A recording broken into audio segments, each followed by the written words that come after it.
Magic the Gathering. Magic, magic, magic, I'm so magic. Gathering magic. Spend a lot of money on cards. Playing cool cards with my friends. Playing all so magic. We're all winners in the end.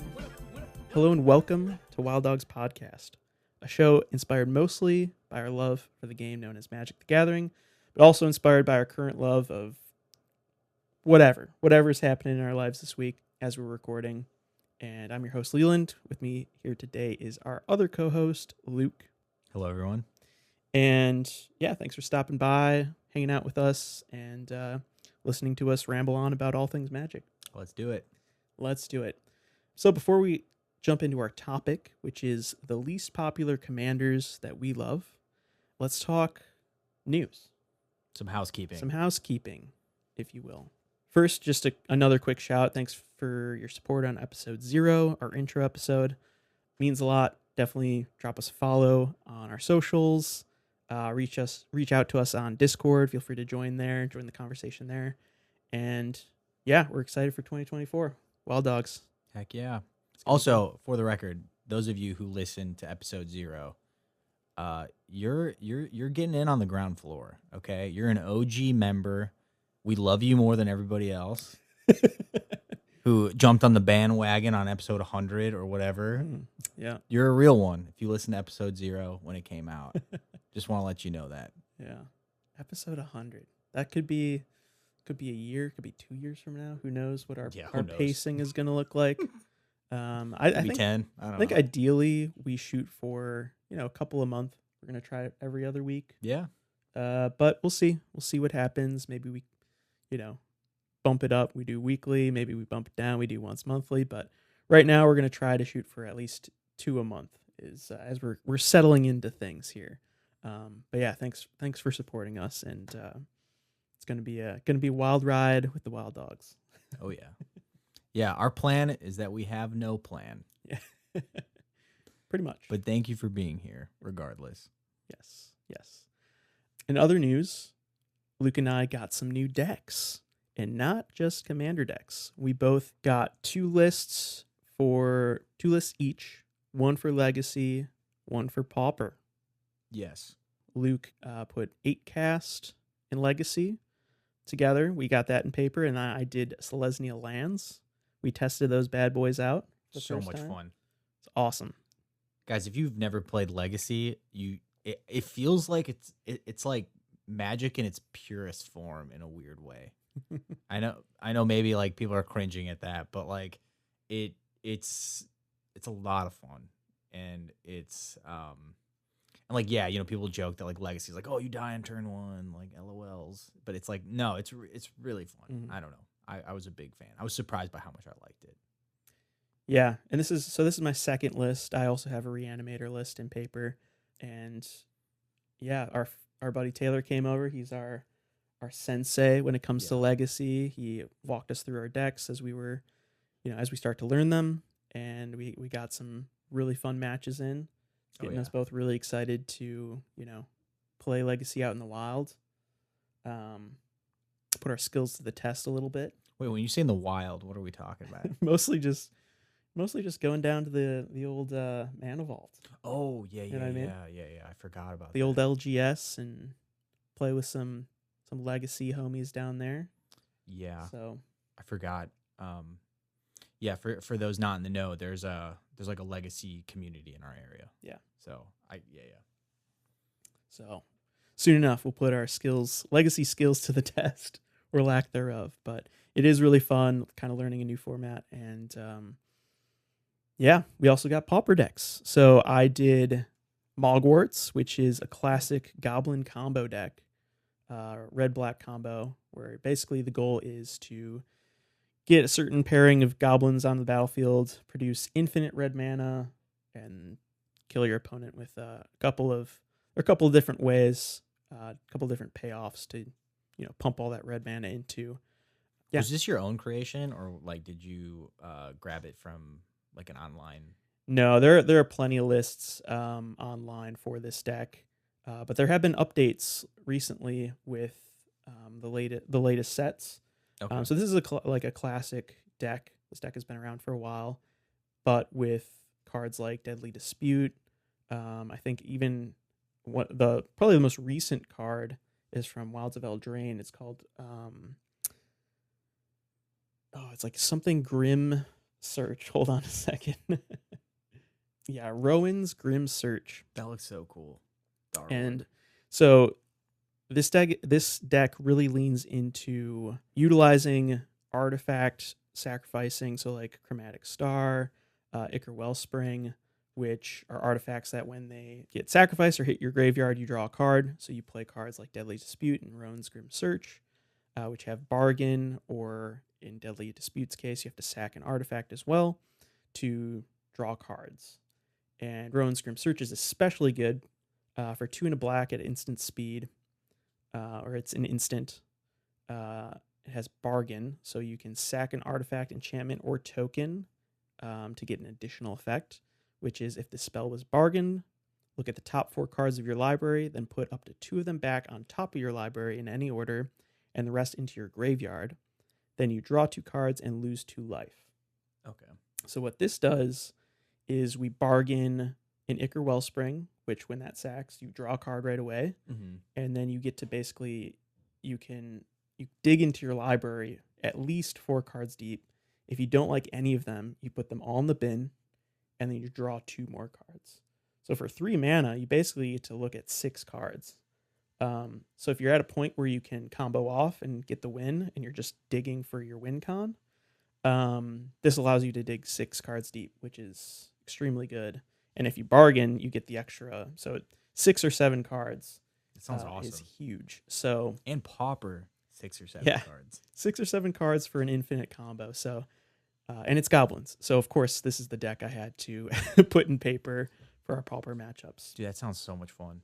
Yeah, I know you did. It's kind of like a mono blue Delver Tolarian Terror list, right? Yeah. It's so I just basically looked at 2 deck lists that I liked, and I kind of like Reese's it. Like I put them together. So like I don't know if this is gonna be good at all, but so basically the idea is that like so we have big creatures like Cryptic Serpent and Tolarian Terror, which basically have abilities where it's like, hey, this costs 1 less for every instant and sorcery in your graveyard. And so my whole goal is to get instants and sorceries in my graveyard. All my instants and sorceries are like, draw a card, put something in the graveyard. And then also I put Delver in there because, for the culture, like it's also just a great 1-drop that if there is a instance or sorcery at the top of my graveyard, then I get to, gets to turn over and be the flying bigger creature. So then also I put in Murmuring Mystic in this deck as well, just because I like that card. Okay. What is Murmuring Mystic? It's whenever you cast an instant or sorcery, you create a 1/1 bird token. Oh, classic, which was just downshifted to common in Commander Masters. So, really? Okay. Yeah. It's new to Pauper, which is pretty sweet. I was not aware of that. Okay. There you go. Yeah. But yeah, that's so those are our new decks that we put together. Got some Pauper, got some Legacy going. And then of course we've got our Commander decks that we're constantly working on. I also want to build a Judge's Tower this year. That's another deck that I've got going. Right now I'm shooting for, right now I'm sitting at around 250, I think 250 cards right now. I think I like that number. Maybe I'll go up, maybe I'll go down. Is there like a set, like a suggested size? Not necessarily. So that's the fun thing about Judge's Tower is you can kind of, it's not like a official format or anything like that. It's just a fun, goofy way of playing the game. And so for those unfamiliar with the format, it's basically you can have it be 1v1. It's typically 1v1, but you could also do 4-player if you're feeling kind of crazy with it. But you basically, no one has lands. We all play from a tower, one singular deck. So 250 cards all in one deck. And they're all just ridiculous cards. So cards that maybe aren't particularly good in any constructed format, but the effects are like rules nightmares. And so everyone has infinite mana and infinite life. The only way you lose is if you miss a trigger on something. So the idea is you need to activate at least one. I think you need to activate all of the like effects on any given permanent during your turn at least once. Interesting. And if you miss that trigger, someone else can call you out on it. And if it's like, oh, I did miss that, then you lose. Wow. So it's not Okay. it's not about, and if you can attack, you have to attack. But again, life doesn't matter. But you basically it's like a way of testing your knowledge of the rules of the game. So it can get pretty hectic. It's pretty fun. It's I don't know. It just seems really fun to me. So I want to put together a judge's tower. There are a couple really great lists out there, but I'm gonna throw in a few cards of my own, newer cards that I think haven't seen judge's tower lists before. Okay. And then I also want to build a commander sideboard.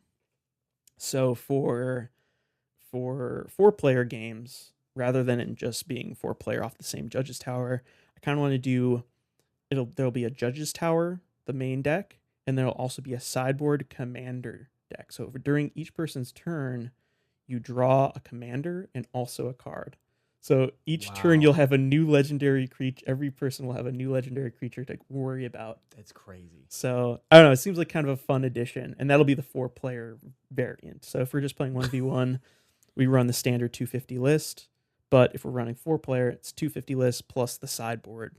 Oh, that's hilarious. Deck as And it's well. all legendary creatures. Yeah, it'll just be all commanders and like probably a bunch of bad ones.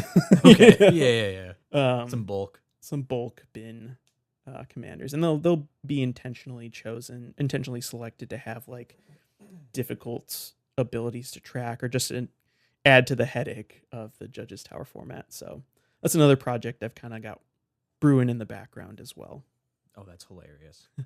That sounds really fun, actually. Yeah, should be super fun. Then we also have updates on the boys. I know you made a note here that you gave up whaling. Can you let's fill us in a little bit about giving up whaling. I'm glad you asked. So, guys, 2024, your boy Luke here is we're turning over a leaf. We're making a change for the better, and that change is that I'm done whaling. I've sold. You can ask Leland. I've sold all. I have like 2 decks, commander decks that I like playing. I have my legacy deck. I got my pauper deck. I'm done whaling. I'm done buying packs. I'm done buying, thick packs or whatever they're called whenever a new set comes out. I'm not. It's very fun. I love opening packs. I love being like, ooh, maybe I'll get that card that I really want. Instead, I'm just gonna buy the card I want. Mm-hmm. I'm buying singles, guys. Professor Tolarian talks about it all the time. I'm just buying singles. I'm not buying packs. I'm not whaling. I'm not doing any of that anymore. We're turning over a new leaf. I'm done spending money on this game unless I want to. Guys, it got so bad. I would go to Target and then I would just pick up a pack. I didn't even want it. Like I would literally go to Target and I just like look at, and by the way, that all the stuff at Target, like, how they have like a little like card game section that, at least this is what I've heard, is that you don't even know if the stuff you're getting is real. Like there's been times where like people have opened up those little boxes and like someone stole all the packs out of it and stuff. So I'm done whaling. 2024. It's on the books. That. I can respect that. It's something that I'm also trying to cut back on too. Yeah. We literally in my office here where we're recording, we're looking at. I cut my collection in half. I went through my entire collection and cut like literally thousands of cards that I just will never play. Yeah. And like just don't need. Like I love collecting Magic. Don't get me wrong, but I do not need 30 plus commons from. Yep. At least 30 plus commons from Adventures in the Forgotten Realms that are just going to sit in the box. You know what I mean? So yeah, cut back pretty significantly. I'm going to go just drop it off at the LGS and be like, yeah, give me store credit. I'll take a pack of cards for this bulk, not expecting any sort of big returns on this. I just need it. That's what I did too. Out of my life a little bit. But yeah, no, I can respect that. I definitely also fall into the trap of feeling like I need to spend money on every new set. Like I need to get the bundle box or whatever, the fat pack. And I also definitely want to cut back on those expenses as well. And like you said, buying singles is the best way of just getting cards you're going to play rather than buy a pack, spend, 8, and now price of packs is going up. So now we spend $10 on a pack of cards, open it up, bulk rare. Sweet. Yeah. So now we got 15 cards that do not matter at all. Yep. Oh, I got like a foil common. Cool. Not going to use that. Yeah. You know what I mean? Also, for the record, listeners at home, I got a haircut before we recorded here, and my my barber likes Magic the Gathering too, and we were actually talking about this exact same thing about how the price of packs went up, Yep. and he's like in the same mindset as us, where he's like, well, you know what, like I know I know it's only a couple bucks, what is it, like it's like $2 more expensive or something like that. Yeah, something like I mean, that. I'm sure that like things will fluctuate, but he's like, yeah, I'm done buying packs. I'm done buying fat. Like, I'm just gonna buy the specific cards I want because, like, before, like, oh, it's $5, whatever. I'm at Target, I'll just get a pack. But now it's like, do I really want to spend $8 like on a pack? Like, I don't know. So we'll see what happens. We'll play it by ear. But yeah, 2024, Wild Dogs is done whaling. We're not whaling for cards anymore. We're just gonna let it. We're just gonna buy the ones that we need. And also on that note too is like we're a proxy. This is a proxy friendly household. Who we play with. We're not going to tournaments. We're not doing anything like that. And so I actually foresee myself and many of us just printing out proxies. Like I found out that my printer at home can print on any card stock. So potentially I could just make whatever cards I want at home and then sleeve them and then, play with Leland the next day. So another cost-effective object. We're not in a recession, but we're in a recession. And here we go. No more whaling. 2024. All right, Editor Leland here in post. Since our comments about whaling, literally the day after we recorded, on my way home from the gym, I picked up, of course, naturally, 3 more packs of Ravnica Remastered, 3 more draft boosters. So I figured let's open them up on the podcast. Why not? So let's see what we got. We got 3 packs here. Hopefully I get something better than just anime art Tomic. So let's get right in. All right, pack 1. Got a Rhino token. Boros Signet, not bad. Playable. Ooh, a Hallowed Fountain.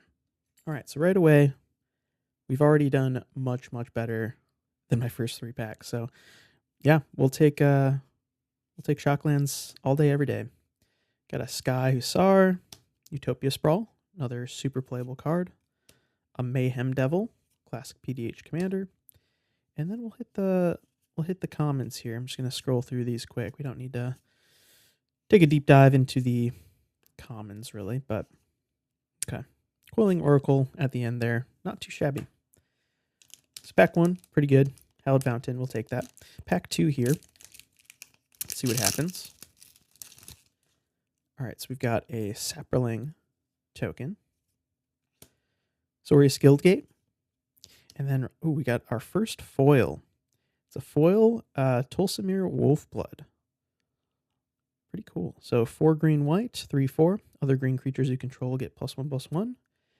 Other white creatures you control get +1/+1. And then you can tap it to create Voha, a legendary 2/2 green and white wolf creature token. Another Azorius Guildgate. This one's the retro. And then we have another rare in this pack, a Tajik, Legion's Edge. Pretty cool. 1 red and a white for a 3/2 human soldier with haste and mentor. Prevent all non-combat damage you would be dealt, or prevent all non-combat damage that would be dealt to other creatures you control. And then for red and white, Tajik gains first strike until end of turn. Not too bad. Then for uncommons, we got Demon Fire, to Arms, and a Mistral Charger. Commons, nothing too crazy. We got a Persistent Petitioners. I know that's kind of a sought after common. And that kind of does it for pack 2. So pack 3 here. Let's see if we can get another Shockland. That would be nice. Starting off with an Elf Knight token. Gruul Guildgate. Is it Charm? retro border. Kind of cool. A Cloudstone Curio. Okay, that's actually pretty good too. This is a mythic. So it's an artifact for 3 mana. Whenever a non-artifact permanent enters the battlefield under your control, you may return another permanent you control that shares a permanent type with its owner to hand. It's a kind of cool little blink effect. I mean, we'll take mythics all day. Not too shabby. For uncommons, we have Orzhov Enforcer, a Lightning Helix. We take those. And Devouring Light.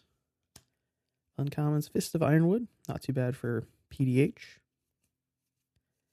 And yeah, that kind of does it. So much better than my first 3 packs of Ravnica Remastered. Obviously, we got the Shockland here, the Hallowed Fountain, blue-white. Nothing too crazy there, but Cloudstone Curio, Tajik Legion's Edge, and then the foil Tosimir Wolfblood. So much better 3 packs than my first 3 packs. Anyways, back to the show. So yeah, that's updates on us. Let's look at news from the source, from Wizards of the Coast. Yeah. Right up top, we've got the AI artwork scandal. Artwork gate, if you will. Artwork gate. Do you want to enlighten us a little bit? Obviously, it's been a couple weeks now. This isn't hot news, but it is something worth talking about, I think. Well, I learned about it like 2 days ago. So so it was news to me. But yeah, apparently, well, not apparently, it's been proven. Magic the Gathering, Wizards of the Coast put out a bunch of artwork and to promo, I think it was like the new Ravnica set, right? It was Ravnica? Okay. Well, yeah, they made all this new artwork and everybody was like, yo, you're using AI artwork. And then the official Wizards account was like, no, we would never do that. We pay artists. And then everybody, and even like Twitter's like algorithm, I don't even know. What is it called? It's called like Grok, I think. I have no idea. That's Could it? not tell Okay. you. I don't know. But Twitter's like, I don't know, AI detection detected the artwork as AI. And then they came back and were like, oh, we're sorry. Like we would never lie on purpose to our people that follow us. And so they just got busted. And I mean, both Leland and I work in industries that are heavily affected by AI and, outside of, in our work lives. And I'm sure he's got some opinions. I got some opinions on AI generated stuff. But at the end of the day, it just, it's funny to us to laugh about it. But like, hey, just remember that was someone that, someone did make that artwork. Someone didn't get paid for that work. It was a subscription to, either Adobe's like, or what you said, Canva has one too. Yeah, which I've been messing around with a little bit for, both for work and just for personal, fun, goofy projects. And I think there's a more serious conversation to be had here that we don't have to really get into this here in depth. But yeah, like you were saying, both of our jobs, both of our industries, we're both in 2 completely different industries, are being impacted by AI. And I think we all obviously are going to need to adapt and accept. There's a certain level of acceptance we all need to embrace with this is the future. This is where companies are going to invest their money into. Like these types of these types of programs are going to be a part of the future for like labor in general. Mm-hmm. And unfortunately, that's also going to affect artists. And I think that's where a lot of people are seeing this impact immediately, because AI image and video generation is fascinating and to some extent impressive. The quality of imagery we can see and generate with simple prompts within a matter of seconds. Yeah. It's like 93% good. Yeah. You know No, what I mean? think that Like- percentage is good because like I was saying before, I was playing around with this for creating custom Wild Dog sleeves just as a joke, and I came up with something pretty interesting. Like they turned out good. Obviously, the art isn't super refined, and if you zoom in, you really look at all the Yeah. details. It's like, oh yeah, this was generated by AI Yeah. for sure. But if for a quick little goofy project, hey, am I gonna approach a contractor, an artist, digital artist? Pay them a large sum of money and then wait on a product for a couple weeks, or am I just going to use my keyboard to type into an AI software, get this pumped out within a matter of minutes, be like, yeah, that serves my purposes, we're fine, let's move forward. Yeah. So, and then for me, I'm a writer, I'm an editor. Like, I personally, with work, I use a lot of AI software for both editing and writing. That is, it just comes with the territory now. And young writers, young aspiring writers are going to have to, like, that's a totally different ball game. You know what I mean? Like, from Dude, I couldn't even imagine being like from when we went to school, which was not that long ago. No. The curriculum now is going to be nuts. Yeah. And it's something that, like, and we probably will have to, like I personally am doing, like, small, like, kind of AI training courses, or like you have to do research to know how to, like, effectively use this stuff. Yeah. So kids they're of course they're going to get, an education about how to write or how to paint or how to whatever, but they also, that's half of it, maybe not even half of what they're going to have to learn to be a creative mind in the modern workforce. It's crazy. But anyways, let's bring it back down to Magic. Let's not get so serious. This isn't at the end of the day, though. Like, we got to remember, guys, Wizards lied to us. Yeah. Like, can we go back to that? Our grand point. Like, no, we would never do that. And then we're like, dude, everybody says this is AI artwork. You're failing every AI artwork test here. And they're like, oh, sorry, our bad. Yeah, we lied to you guys. Whoops. Mobby. Yeah. Mobby. So that was really the whole point of this, is just Wizards grand point. looked us in the eyes and lied to us. Never forget that. Never forget. But yeah, I don't know. And I saw there were a couple artists, or one artist in particular, I forget their name, but a long, they've worked with Wizards for a long time, have a lot of iconic art. I wish I would have put a pin in this to give them the proper cred. But there was an artist that spoke out and was like, yeah, I've worked with Wizards a good chunk of my professional career, and because of this, I don't think I can do it. No and way. They're stepping back. I didn't know that. I'm sure multiple artists feel the same way. So shout out to all the artists that contribute to the cards we love, the art we love as a whole for Magic. It was Dave Raposa. Dave Raposa. He's quit because of the use of AI. Oh, he made Interesting. Blanca. Yeah, so it looks like Dave Raposa's done a lot of the Universes Beyond stuff. He did a lot of artwork for the Lord of the Rings. I know he did some like the panoramic things, the panoramic multi-card, Yeah. images. But yeah, he's done, according to Scryfall, 69 cards for Magic the Gathering, including one of my favorites, Nahiri, Era of the Ancients. It's in my Astor deck. Cackling Counterpart. It's a classic Karkashima deck. Dude, he did Thoughtscore? Yeah. Wow. Skin Render. It's another. This was in my zombie deck for a little bit when I was just digging through bins. More recent stuff from Baldur's Gate, the Zevlor, Commander, the Tiefling Warrior. Yeah, I mean this is kind of a big one. He's done a lot of really, really cool work for Wizards, and stepping back. So I think it's, again, our big point here is, I hope this is a little bit of a wake up call for Wizards, and they kind of, step up their game, or at least, in their statement that they made since, kind of stand by that statement and stand by the artists that make this game as special as it is. Yeah. Just sad to see a friend die, sad to see someone go. In later news, let's talk some of the new sets. We've got Ravnica Remastered, which just dropped, and then Murders at Karlov Manor, which is a bunch of previews just came out. So first, let's start with Ravnica Remastered. How do you feel about it? What are your thoughts? Do people care? Because People care. like, I'm hearing a lot of stuff about the Shocklands. There's a lot of people are excited about that.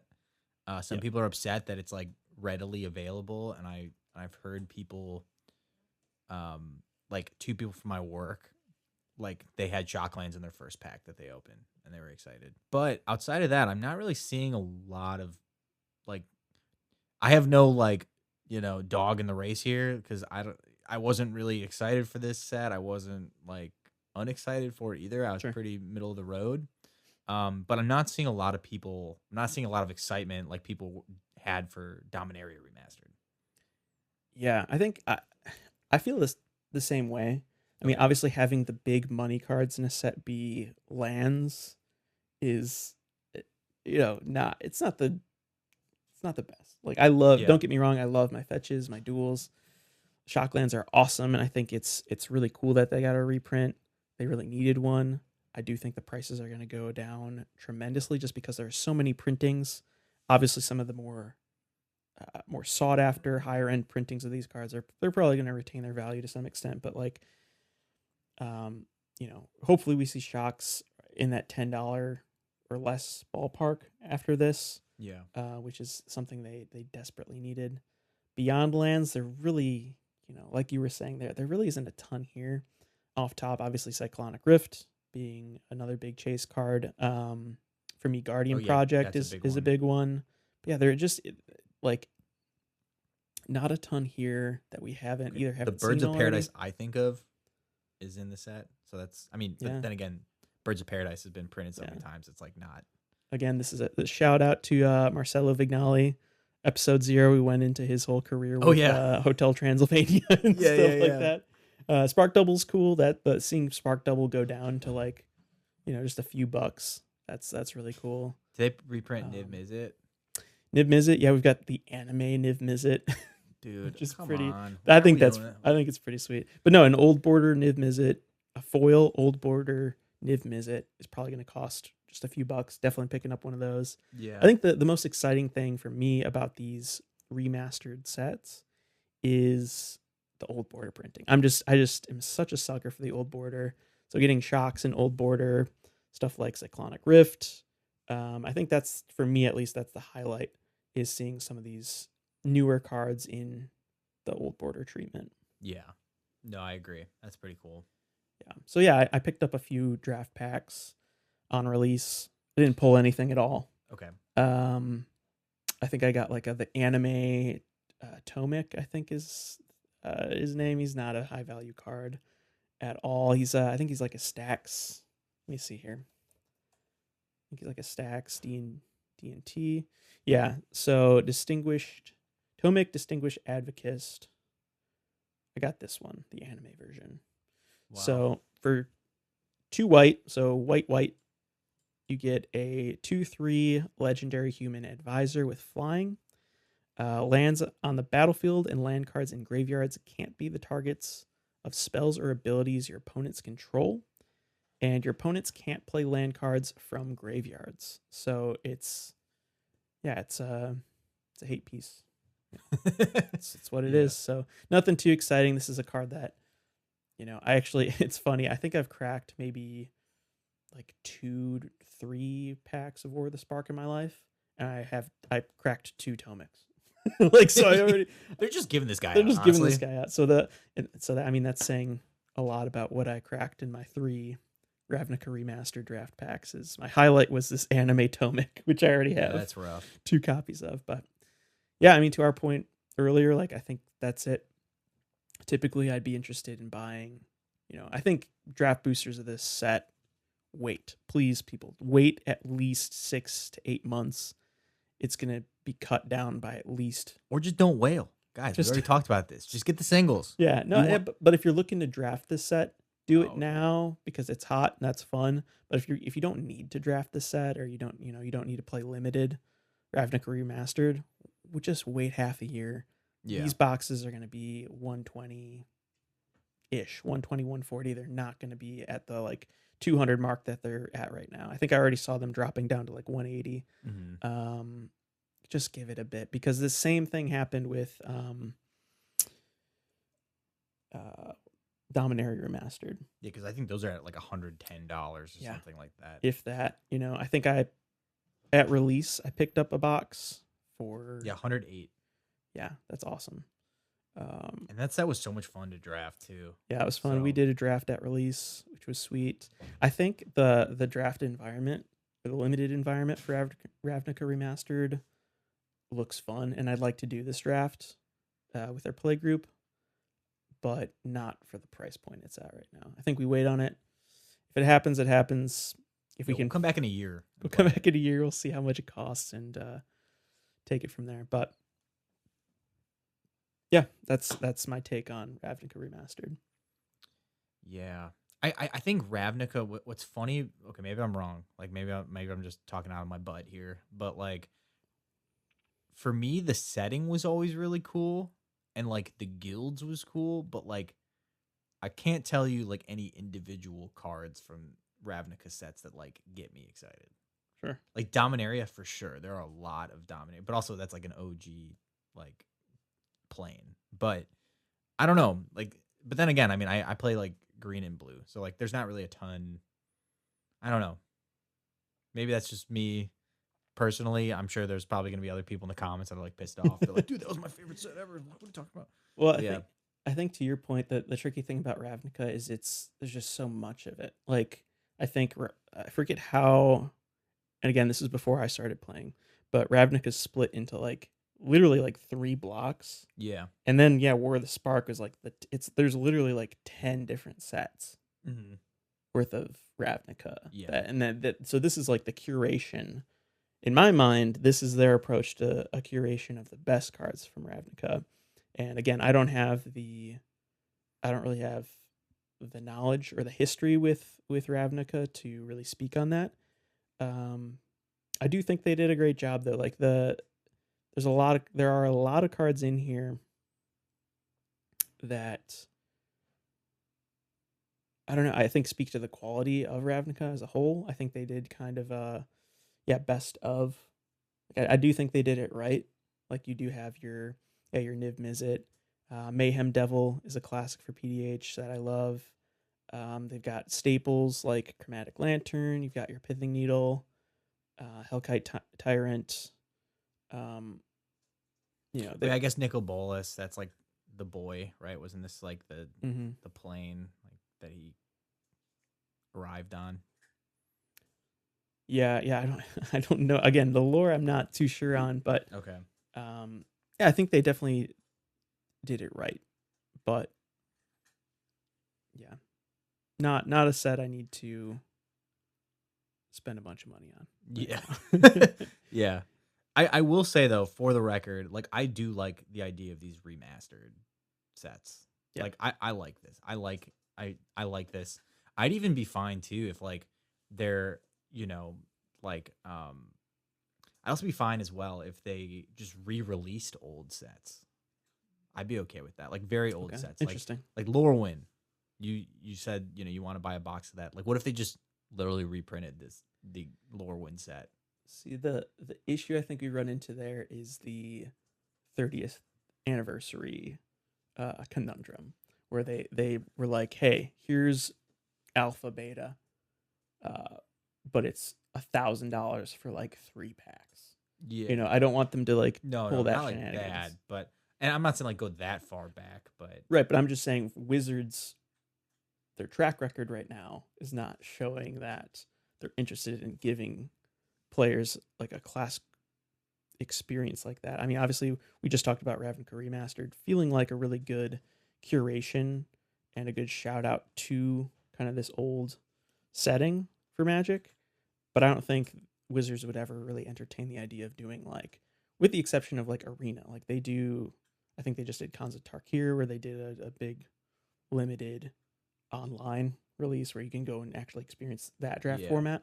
I don't see them basically reprinting booster boxes of old sets like whatsoever, because it's such like it would be a cash grab thing where it not to the extent of 30th anniversary, but it would definitely be like, oh, you want Lorwyn packs? Like here's Lorwyn with the new frame, the new border. You get a bundle for $100. Like, you know what I mean? It would be these new play boosters. You get 8 to 10 of them in a fat pack for $100. It's like, well, can't really draft that, can't really do anything with it. It's just for like the collectability thing. Yeah. And yeah, I don't know. I would love that. But I don't think Wizards. They're not down for that. Yeah, they're like, we're trying to make some money. Yeah, wait, we want to make a lot of money. And the second, I don't think they care so much about. I mean, they care about the secondary market, but yeah, I don't know if this is in the cards. Probably not. No, I'd love it so much though. Oh my gosh, if they just straight up just started printing booster boxes of Lorwyn, Shadowmoor. Yeah. Oh my gosh. Yeah, moving on from Ravnica Remastered to New Magic, Murders at Karlov Manor. We just got a ton, and I mean a ton of previews over the last week. So yeah, cards that I've seen so far from the previews that I think are interesting include, maybe unsurprisingly, the legendary creatures. Okay, all right, okay. I think my current favorite card that I've seen is actually, it's a Simic card. It's a blue-green legendary creature that I never thought in my lifetime we'd see a blue-green creature that you were into? that I would care for at all. Okay. And unfortunately, it's also the perfect card for arcades, which you took apart, killed him. And it was like just before the perfect Arcades card came out. Yeah, wait, what is this? It's the Pride of Whole Clade. For 10 and a green, you get a 2/15 Crocodile Elk Turtle. That's so specific. This spell costs X less to cast, where X is the total toughness of creatures you control. So it's yeah, basically free. It's basically free in a Defender tribal deck. It's got Defender, naturally. And then for 2 blue, you can, until end of turn, target creature you control gets +1/+0 and gains, whenever this creature deals combat damage to a player, draw a card equal to its toughness and can attack as though it didn't have Defender. So kind of a new take. Yeah. On, because Arcades cares about, it deals damage, I guess, with the tail end. It deals damage with the toughness. This feels like a better Arcades. I think it's more interesting. I think it's really cool. It's Simic, so obviously get it going infinite with blue mana to basically repeatedly, because it's not 2 blue tap, it's just 2 blue. So you can activate this ability as many times as you'd like during your turn. Yeah. So if you can go infinite, and of course that's where my mind goes Okay. as like a combo player. It's like, I'm like, how am I going to play this? 10 is kind of expensive. That's where I was thinking. I was like, how do we go infinite with our mana to just one-shot everyone? And, yeah. Go infinite with this, give it unblockable, and then kill someone, draw 15 cards. Like that's where my mind goes. Yeah. So yeah, I don't know. I think this is really cool. The art is awesome. It looks like a dragon. I mean, yeah, it's a crocodile elk turtle, but it looks like, I don't know. It's just, it looks like this weird turtle dragon thing. No, I think it looks awesome. So I don't know. This is my current favorite card we've seen. And this definitely feels like a better Arcades. Like, I mean, okay, a more fun, maybe not better, but like a more fun to play Arcades. Mm-hmm. Oh, arguably the best common card for PDH, Pick Your Poison. Okay. Came out. For 1 green at sorcery speed. Oh, that's Pick Your Poison is a sorcery for 1 green. You get to choose one. Each opponent sacrifices an artifact, or each opponent sacrifices an enchantment, or each opponent sacrifices a creature with flying.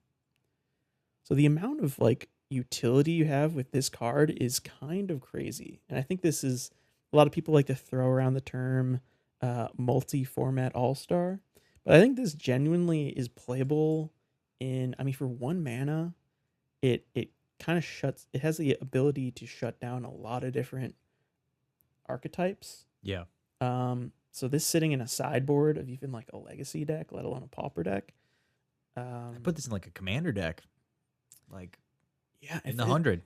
See, that's the thing is just 1 green is just, I think that's like the cherry on top here. Is it's modal. You've got 3 like modes to choose from that each have their own effect, and obviously, yeah, it being each opponent, this is great for Commander. I Mm-hmm. think it's perfect for PDH.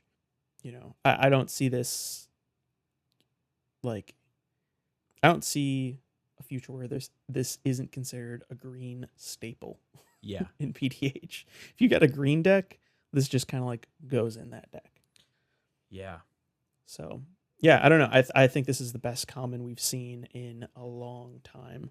I'm very surprised that's common. Yeah, I just think it's extremely good, and that's the cost. Like we've seen stuff like Return to Nature, like a lot of these modal like choose. You can either destroy an artifact or an enchantment or whatever. It's always one in a green. It's always one in a Yes. green, and it's target, right? Yes. So I guess that obviously targeted removal is a little bit better than having your opponent choose what they sacrifice. But you get this in like your starting hand, or you pull this turn 1, turn 2. You draw this turn 1, turn 2. Like if a opponent plays something that you think is going to get out of hand, for 1 green, you're set on an artifact, an enchantment, or a creature with flying. Like this is it just does so much for 1 green. Yeah. Also, too, in green, a lot of removal is like attached to like a creature's, on play effect or whatever. Like ETB triggers. Yeah, ETB trigger. Sure. And so Acidic this being Slime. a sorcery is also helpful, that you don't have to waste a creature slot on removal. You can have removal be its own. I don't know. I prefer that. Yeah, I think the one maybe drawback, or the thing that maybe pulls away from this being like the greatest common we've ever seen, is the fact that it's a sorcery, not an instant. Yeah, that's true. Because obviously, if someone plays something crazy early game, you can at instant speed respond to that. Be like, yeah, well, let's take care of that right now. So, I mean, the fact that it's sorcery speed is a little bit of a bummer, but still, the 1 green pip in the top right corner is just such a draw to me that I'm really excited to throw this in. My green PDH, my Grumgully PDH deck. This is definitely going in for sure. Also, prepare yourself to throw away all your Evolving Wilds, because we now have Escape Tunnel. Okay. It is literally just Evolving Wilds, except it's better. It has a secondary effect that is just kind of nuts. It's like Rogue's Passage What? with Evolving Wilds stapled to it. So yeah, it's a land, and it has the Evolving Wilds ability where you can sack it to search your library for a basic land and put it on the battlefield tapped. But it also has a second mode where you can tap and sack it to give target creature with power 2 or less unblockable until end of turn. That's nuts. So it's like, again, it's not crazy, but like it's the fact it's like power, quote unquote, power creep, like Evolving Wilds, classic mana fixing land. But it's like you get that, plus you can give something unblockable in case you don't need an Evolving Wilds late game. So that's crazy. Kind of hilarious. And you know what? This actually, I'm just realizing, target creature with power 2 or less, right? Yes. Let's go back to the Pride of Hull Clade. What's the power on this puppy? Dang. 215. So beginning of your turn, you play Escape Tunnel. Crack it right away, because Pride of Hull Clade is a 215. So you can target it, give it unblockable, and then you pump your infinite blue mana into its ability. That's nuts. Wow. So that's just one example of Escape Tunnel being some utility. You get some utility out of your Evolving Wilds, which I think is just fantastic. Yeah, this is definitely like, hey, it's already a shark, but now we gave it a gun. So it's a shark with a gun. Like that's what this is. Yeah. Yeah, so I had to give a shout out to Escape Tunnel here, because it's too cool. Another goofy pull from the previews for Murders at Karlov Manor is Magnetic Snuffler. Yeah, I forgot. Oh, I love that. Oh my gosh. It's like a robotic anteater. I don't think it's very good, but actually it's not bad. I mean, it's 5 mana for a 4/4 construct. The art is so adorable. It's like a little Yeah, the art sells it for me. robot anteater that's in this little scenic garden, terrace garden. And so when he ETBs, you return target equipment from your graveyard to the battlefield attached to Magnetic Snuffler. And then whenever you sacrifice an artifact, put a +1/+1 counter on Magnetic Snuffler. So, I don't know. Those are two kind of interesting abilities. I wish this was a 4/4 for 4. With these abilities, I think it'd be a little bit more... It might see a little bit of constructive play. I think it's still interesting for equipment decks, but the 5 mana cost. There's so many better spells you can slot into your mana curve. But that artwork though, the artwork is just and there's the alt art. I didn't even show you this yet. Look at this. Oh, that's really cool. He's so cool. That's really fun. It's adorable. I'm a big fan. Let's see. Oh, I've got one last card. It's called Archdruid's Charm. I don't know why I put this here. Oh, actually, hold on. Before we look it up on Scryfall, I know exactly why this is here. Are you ready for this, Luke? This is going to rock. Oh, I'm ready. This is going to change Yorvo Okay. forever. Okay. It's not going to change Yorvo forever, but I think this is the best triple green instant in all of Magic. So Archdruid's Charm is an instant for green, green, green. You choose one. There are 3 modes. Search your library for a creature or land card, reveal it. Put it onto the battlefield tapped if it's a land. Otherwise, put it into your hand, then shuffle. So it's a Worldly Tutor for 3. Or you can put a +1/+1 counter on target creature you control. It then deals damage equal to its power to target creature you don't control. So that's nuts. Removal. Okay. Fantastic in Yorvo.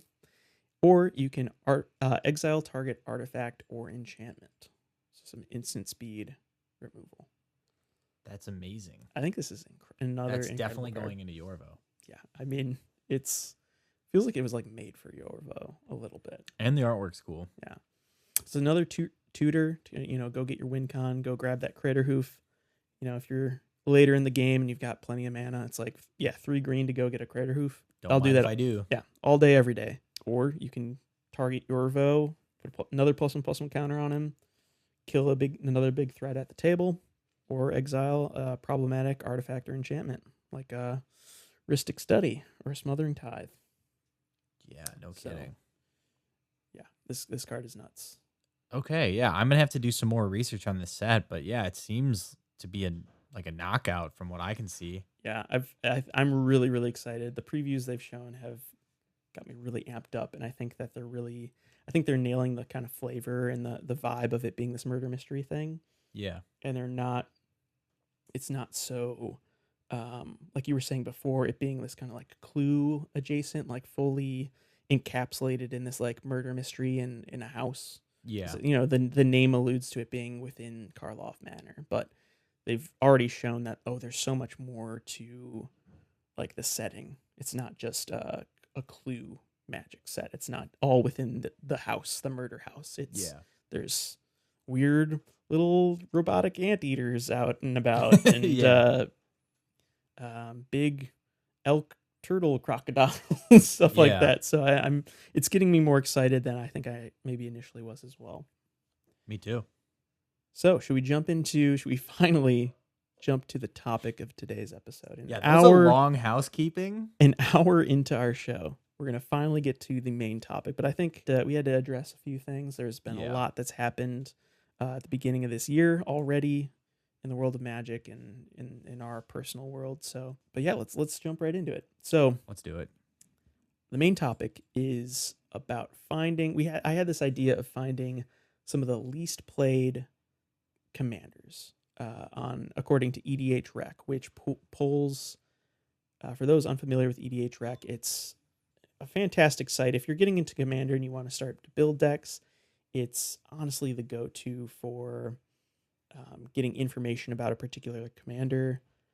So basically, they pull their data from all sorts of different deck building websites. Our preferred one is Moxfield. That's our in-house preferred deck building website, but they also pull from Architect, MTG Goldfish, EtherHub, Commander Spellbook, Scryfall, and DeckStat. So as far as I'm concerned, I kind of landed on Moxfield and was like, oh, this is it. Like, I love this. I tried a couple different ones out, like Architect, but they pull from like all the kind of the top deck building sites. Yeah.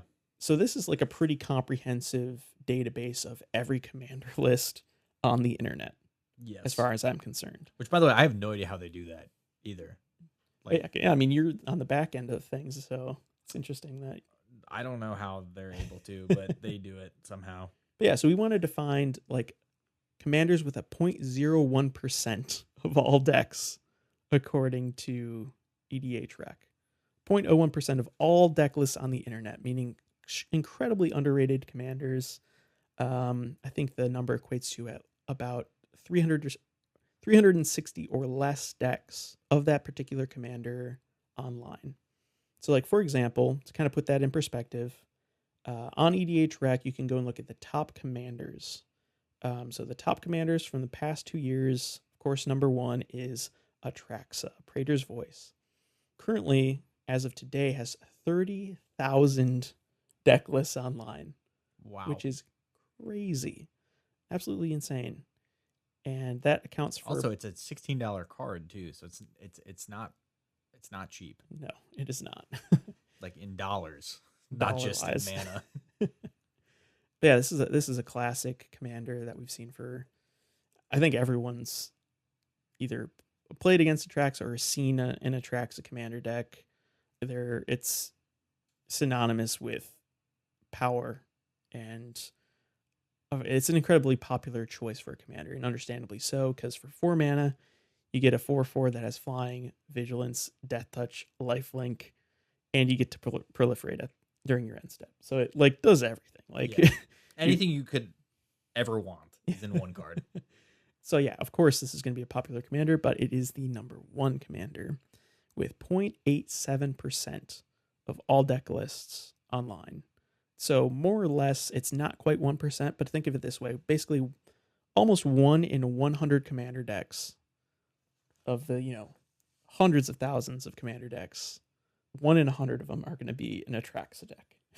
Yeah. It's pretty crazy. That's pretty nuts. Yeah, so we wanted to find the opposite. We wanted to find the 0.01%, the underdogs, as Luke put, the hipster commander. You want to find a commander no one else has built, or no one else currently likes, that you can love and enjoy and gatekeep. Gatekeep, more importantly. So yeah, we each picked 3. Neither of us know who each of us picked, so I'm eager to hear what Luke picked, and I've got 3 that Luke hopefully didn't pick as well. Yeah. What if we pick the same ones? That would be wild, considering how many. Yeah, what are the odds? 0.01%. There are a few that are like literally 0.000%. Yep. I got one of those. And I actually, before we jump into this, I used to have the singular deck list for Alharu and Falthis. Heck yeah. Online. I was literally, you'd go to EDHREC, and I would be the one deck. That's amazing.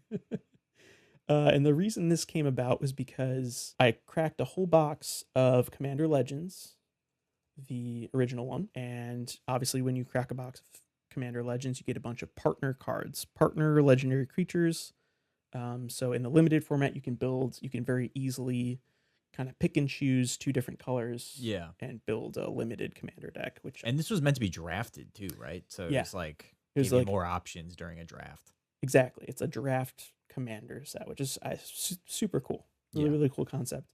And so I cracked a bunch of these uncommon partner legendary creatures. And I went to my wife and I was like, hey, pick 2 of these. And she chose Alharu, Solemn Ritualist, which is for 4 and a white. You get a 3/3 human monk. When Alharu enters the battlefield, you put a +1/+1 counter on each of up to 2 target creatures. And whenever a non-token creature you control with a +1/+1 counter on it dies, you create a 1/1 white spirit creature token with flying. And then Falthis Shadowcat Familiar is a 2/2 Nightmare Cat for 2 and a black that has commanders you control have Menace and Death Touch.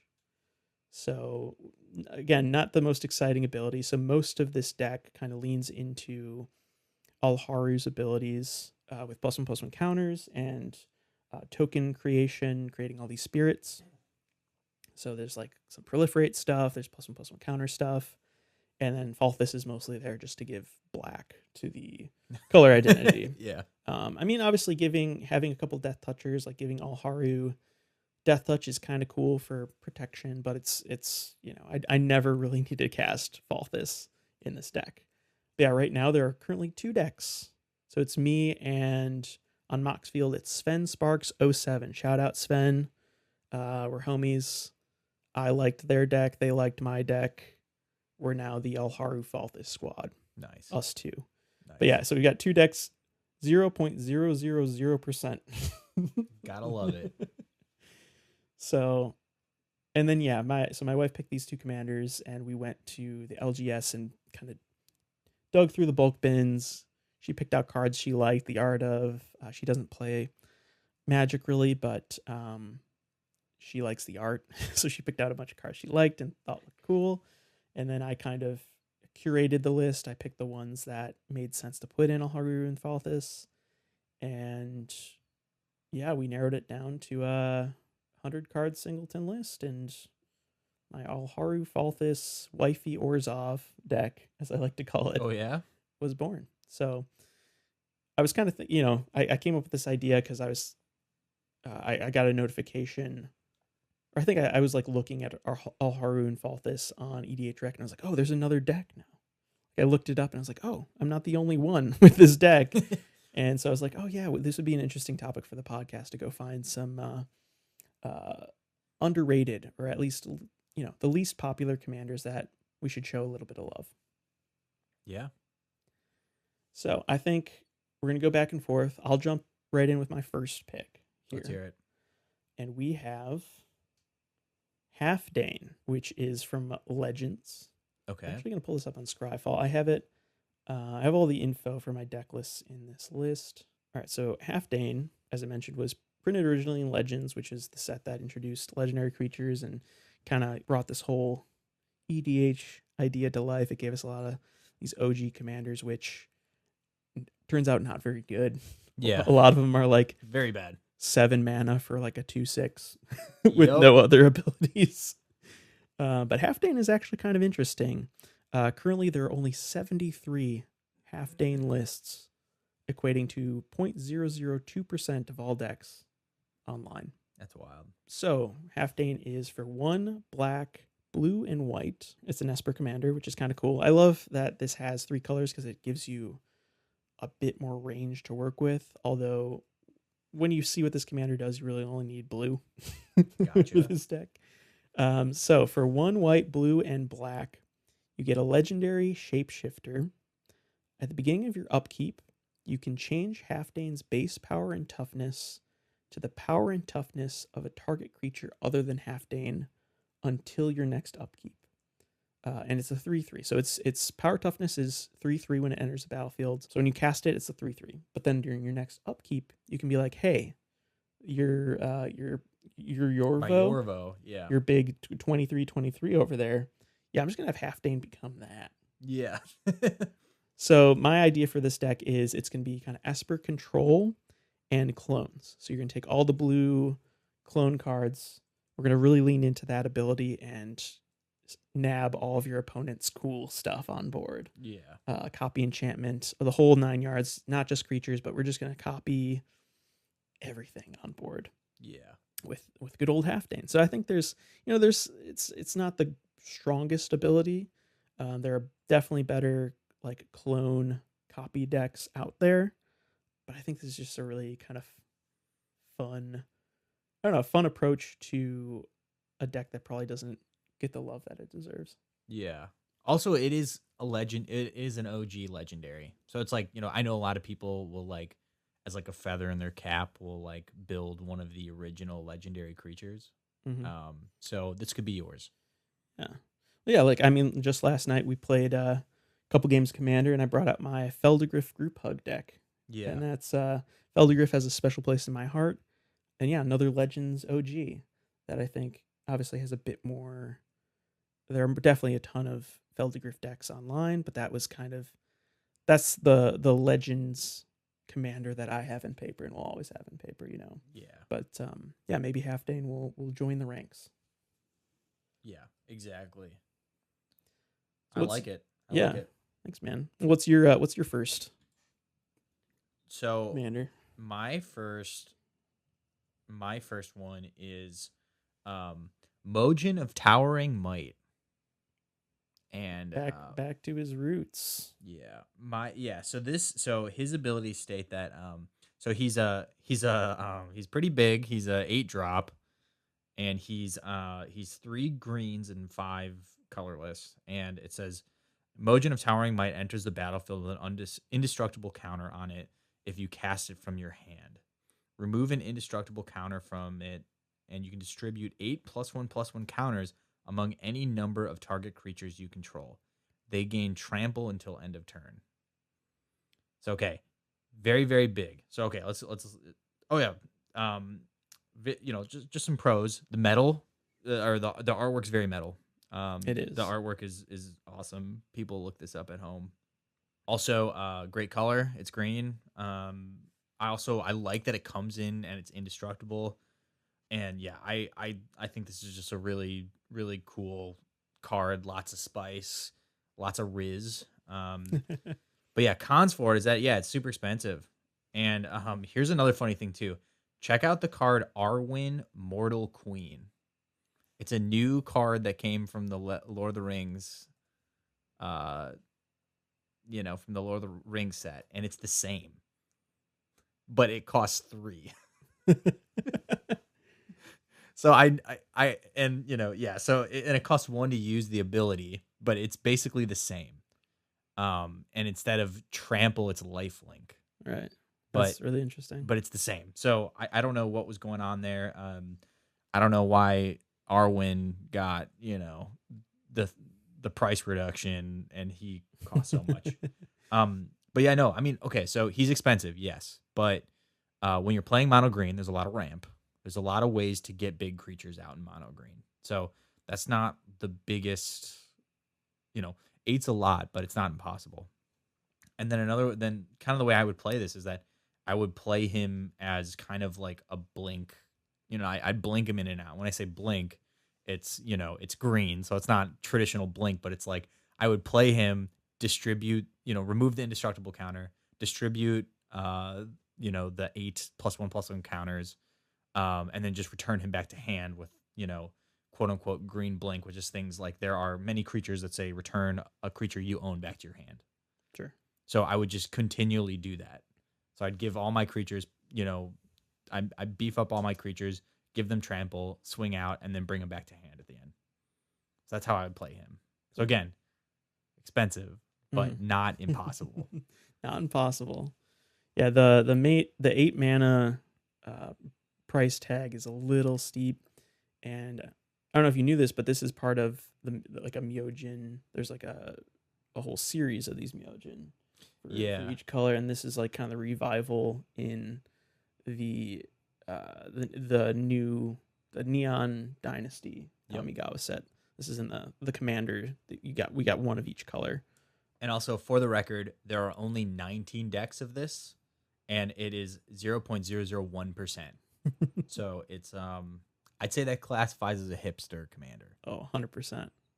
I think I'm pretty sure I have the white Myojin in my Alharu deck. Okay, cool. Where it's instead of the +1/+1 counters, you create that many spirits.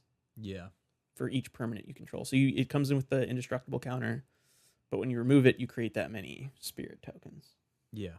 And because it has proliferate, you can proliferate the amount of indestructible counters you have on Myojin of Blooming Dawn. So in a game, I've actually been able to proliferate it twice, remove 3 indestructible counters all at once, and create like 40 spirit creatures. That's crazy. Once. And then I used a sack outlet, Viscera Seer, to like dig through my deck. Yeah. So there's some of that aristocrat stuff for my Alharu thing. But yeah, the Myojins are super cool. And so I don't know. How do you feel about maybe putting this in paper? Are you interested at all? Or I built the deck. I built the deck in Moxfield for this, but I don't think I'm going to put it in paper. Wow. Gotcha. I maybe I would, but just part of the no whaling. I'm only if I'm 100% sure that I will enjoy a deck am I going to put in paper. I'm not gonna. I'm no longer willy-nilly making decks in paper. Yeah, I'm kind of the same way too. And obviously, you already have Yorvo. You've got your mono green +1/+1 counter deck. Yeah. So it's like this is like this might end up. It's another flavor of that. Yeah, it's another flavor of that, and it might end up in Yorvo one day, or it's like it's kind of in the. It's on the B team. It's on the B squad for your Yorvo list. Is kind of where I'd imagine this might fall. Yeah, let's just say I'd put this card in Yorvo before I would make this a deck. Exactly. Probably. That makes sense. All right, let's hear number 2. All right, yeah. So you mentioned Eowyn. So you mentioned a Lord of the Rings commander. Yeah. And I actually am going to do Éomer, King of Rohan. Okay. So this is a Boros commander.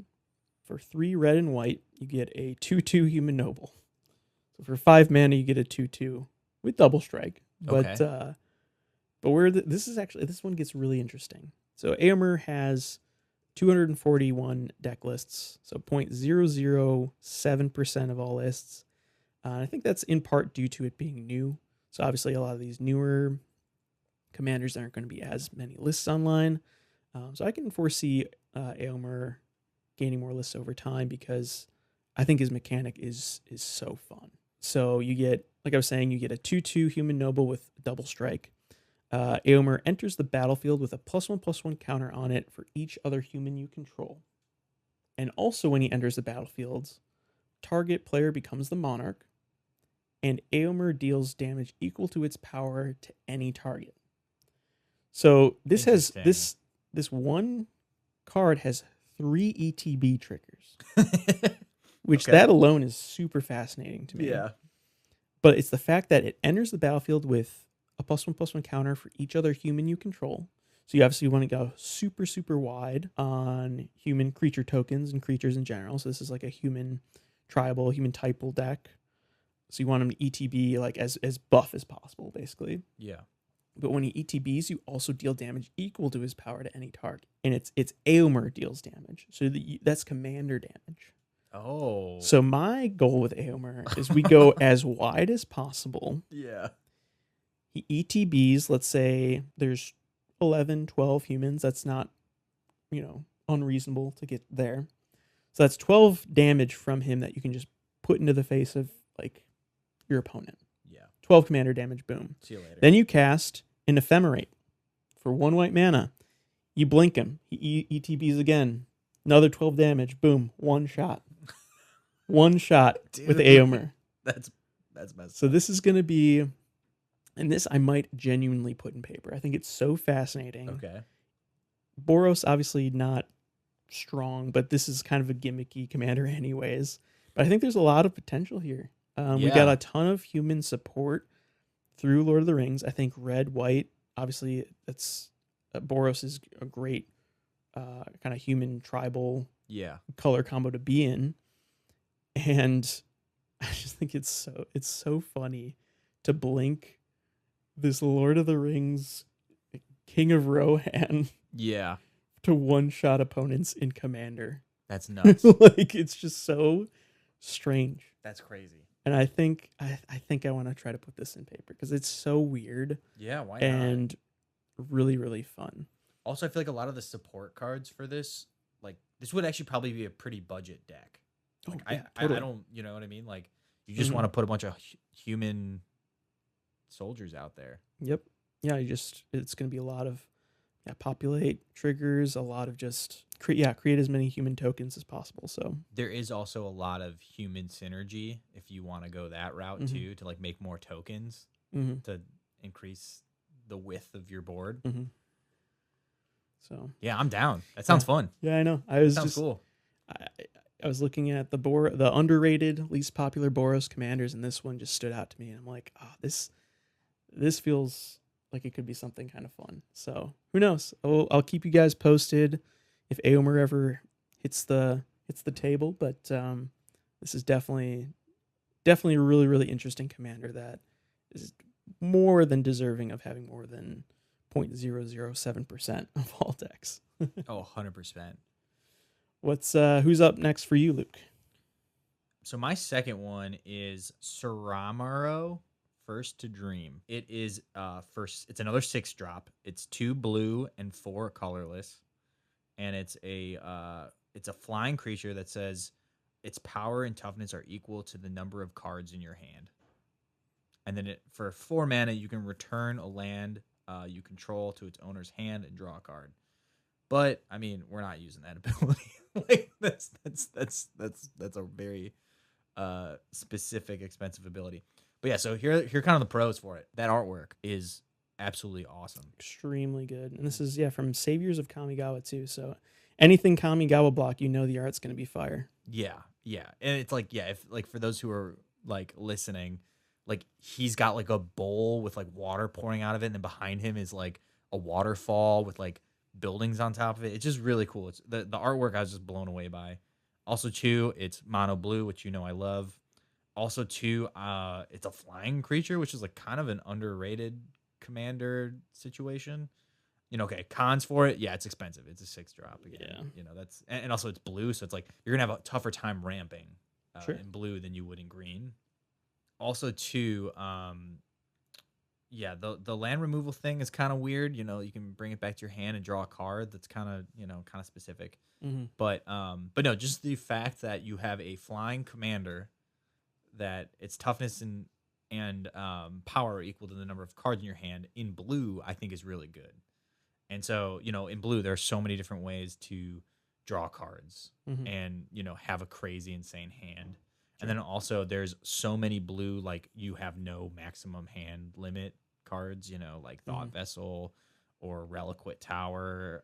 So it's very easy in blue to get a big hand. And so basically the idea behind this commander is that you get the biggest hand possible. And then also, because again, it'll be, it's a flying creature. So if you, have any people you're playing against, that's free commander damage. That's pretty insane.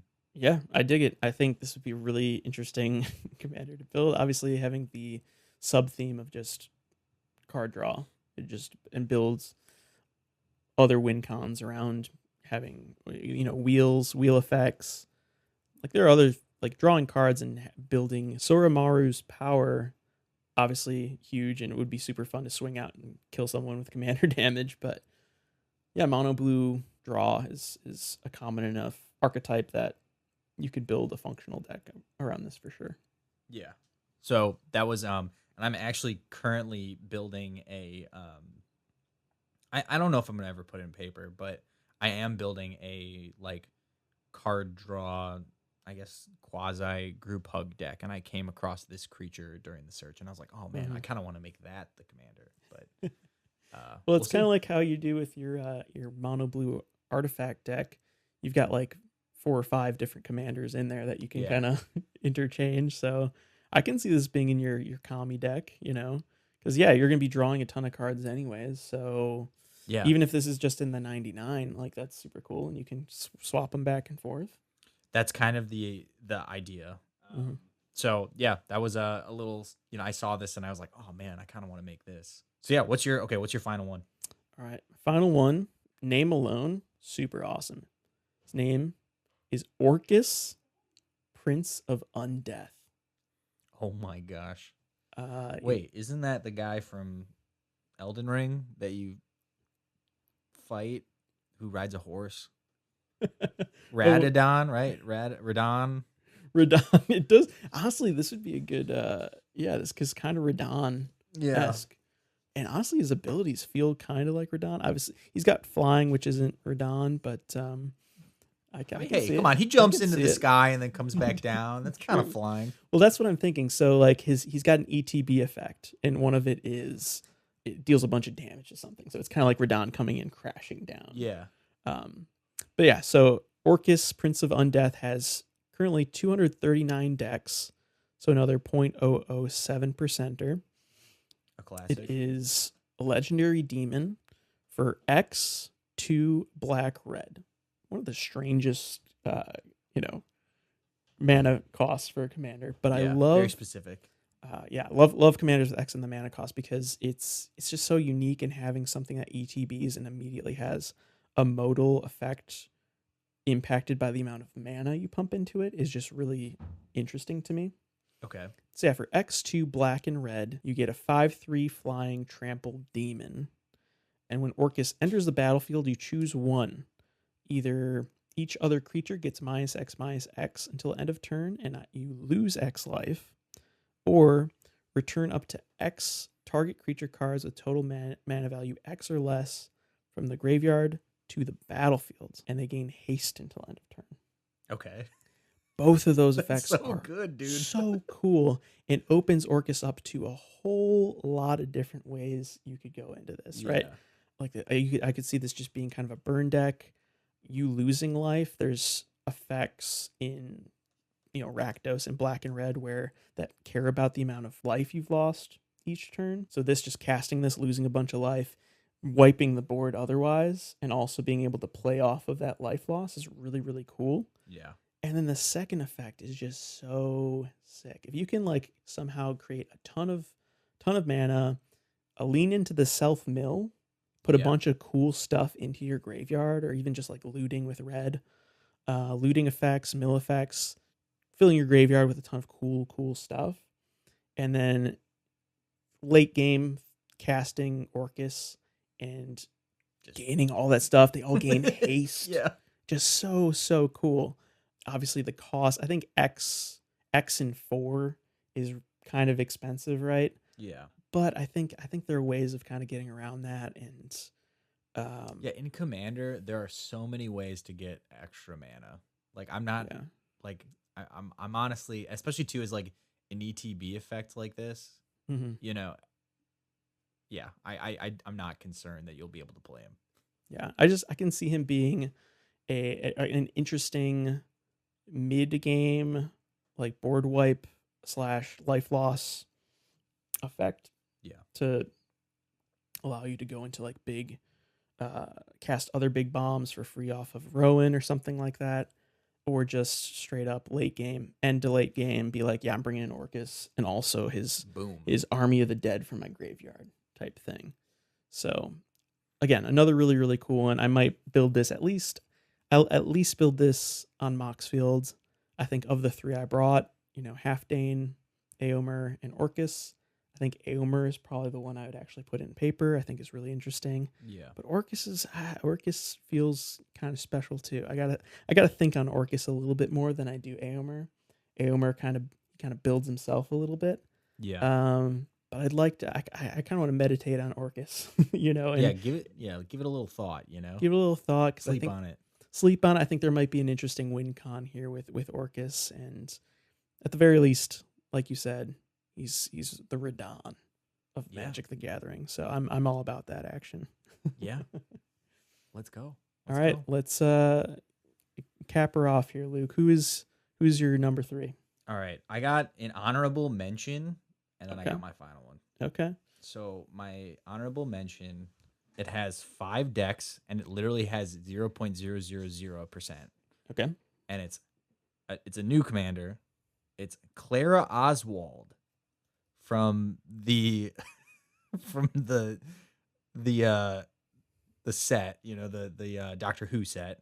And I just want to bring this up because no lie, this is this card's ability. It is called Impossible Girl.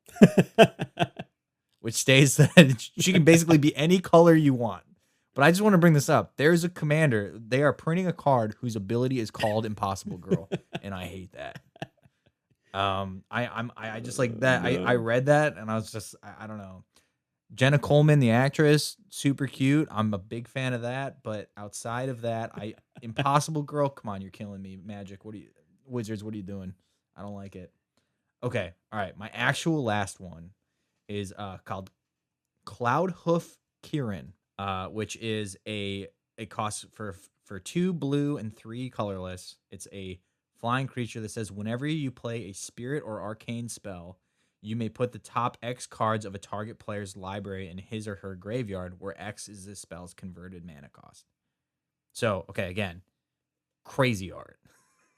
the coolest art, maybe. Yeah, you're just all in with Kamigawa. Honestly, like I don't know what it is, guys. You're building a mono blue Kamigawa deck, is what you did. Yeah, honestly, yeah. I basically just looked at one set. But no, it's got amazing artwork, absolutely insane.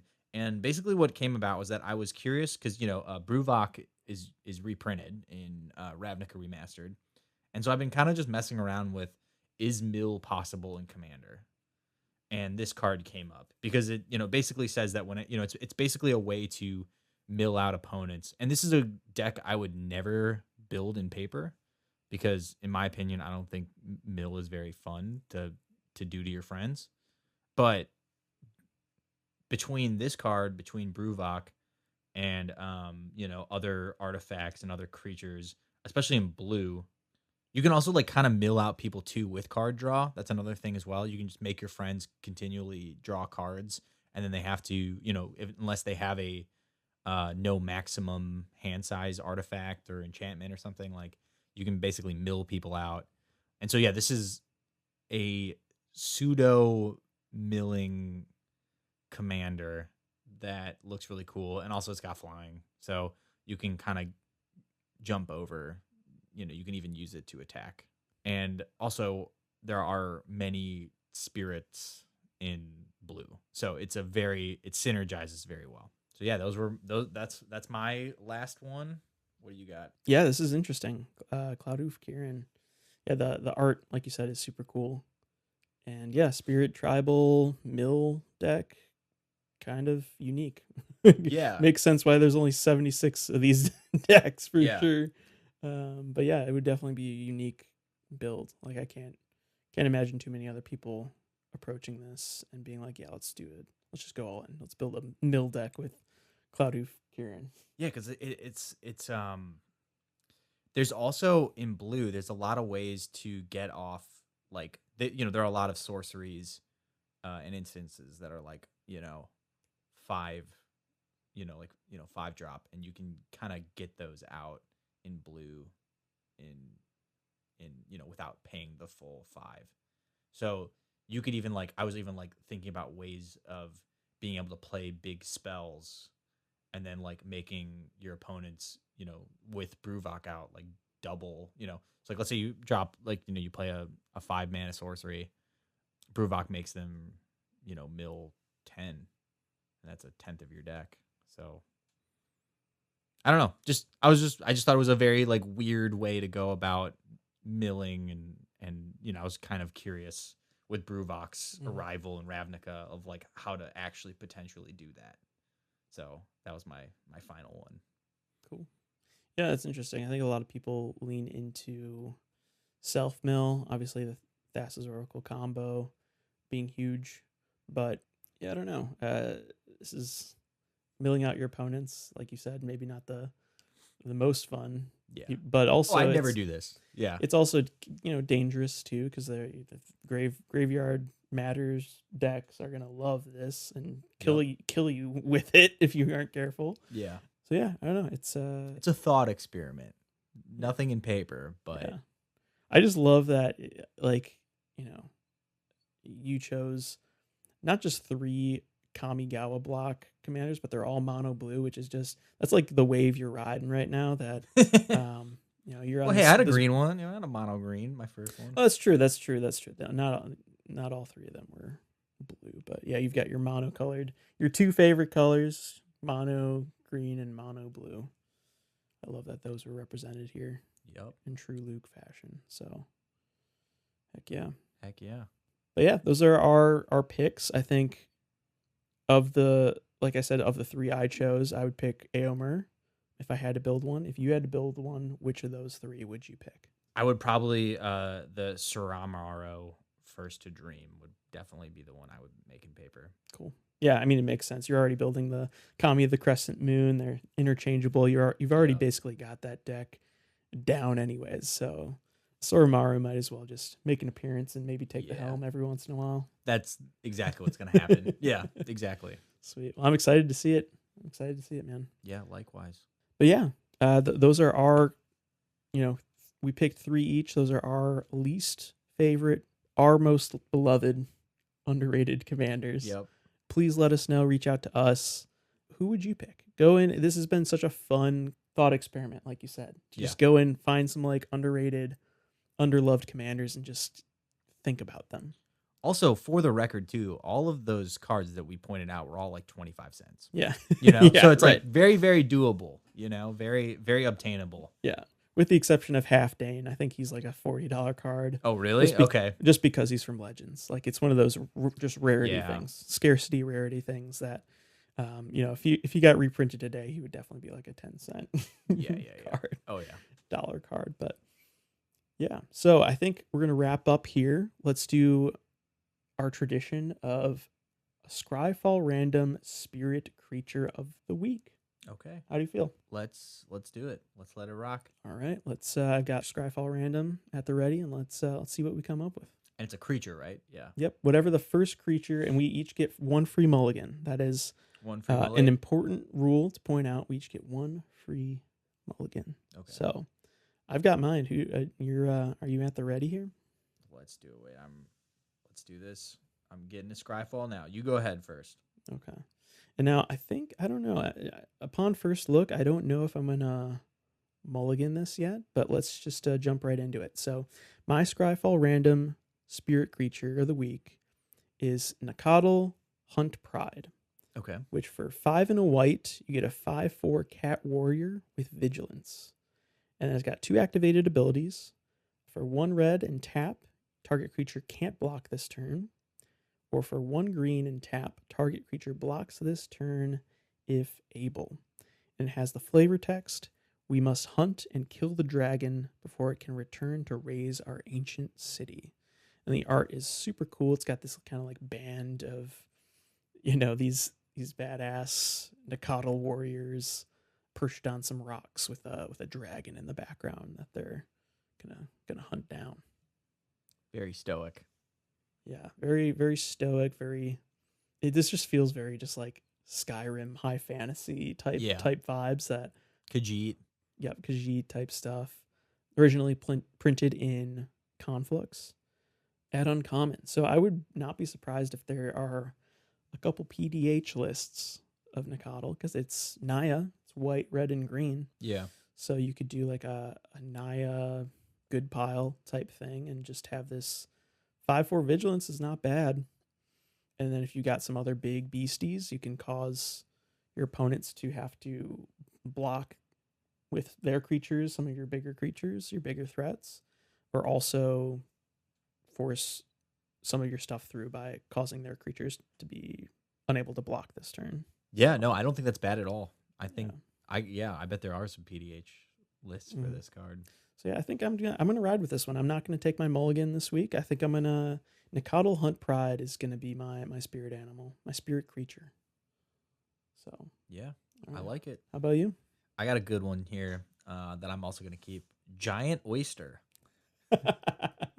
You know, it's that kind of week, guys. Oh my gosh. It's a oyster creature, and it says you may choose not to untap Giant Oyster during your untap step. And then you can tap it, and it says as long as Giant Oyster remains tapped, target tapped creature doesn't untap during its controller's untap step. And at the beginning of each of your draw steps, put a -1/-1 counter on that creature. When Giant Oyster leaves play or becomes untapped, remove all -1 counters from that creature. Wow. It's very specific, but I just like the artwork. Looks kind of questionable. It comes from Homelands, that's set. Oh, I love Homelands. A million years ago. Shout out Joven. Joven. Joven. It's where he came from. Yeah, I just, you know what? I'm digging this old artwork. I'm digging this, you know, old Riz. I'll stick with this one. Horrible ability though. I think it's kind of fun. I'm not gonna even lie. I think this is really, really fun. It's not great for 4 mana. You have to. Horrible. You also, unless you can't, unless you can put haste on this bad boy, it's basically like 4 to 5 turns before you can even activate this pretty mid ability. Oh, also we forgot to bring up. It's a 0/3. Yeah, it's an 0/3 for 4. For 4. But I just love that it's flavorful. It's a giant oyster that clamps down on a creature and slowly but surely kills it. Yeah. and shuts it down. So if there's a big threat at the table, like you could play Giant Oyster Control for a PDH deck. Yeah, you could. And I think that's so cool. I think that is Oh, I'm here for it. so sick. And this was it got reprinted in Time Spiral, originally from Homelands. And I might just have to go pick up a foil printing of this and put together a Giant Oyster Control list. Just so ridiculous. And the art by Nicola Leonard. Wow. That is something. That's some questionable art, my friends. Questionable art. Please go look this up. Giant Oyster for Luke. Definitely made with some colored pencils. Yeah. Giant Oyster for Luke. That's his spirit. Scryfall Spirit Creature of the Week. I've got Nakatl Hunt Pride. And I think that's how we ride out. So be sure to answer this week's community poll in the episode description, which is which 0.01% commander would you build? Could be in paper, could be on Moxfield, but I highly encourage you to go and do what we did. Find an underrated commander. Find your hipster commander that you can grow to love, and let us know which one you pick. Thanks to our sponsors. We currently have none. If you'd like to sponsor the show, please reach out to us via email at wilddogspodcast@gmail.com. And thank you for listening to the show. Connect with us through Twitter or Instagram at wilddogspod, and over on Discord, which you are invited to in the episode description. Finally, thanks to Johnny Bartlett for creating the intro and outro music. Please check out the link to his SoundCloud, which is also in the episode description. Until next time, the Wild Dogs will roam free. Thank you, everyone. Magic the Gathering. Magic, magic, magic, I'm so magic. Gathering magic. Spend a lot of money on cards. Playing cool cards with my friends.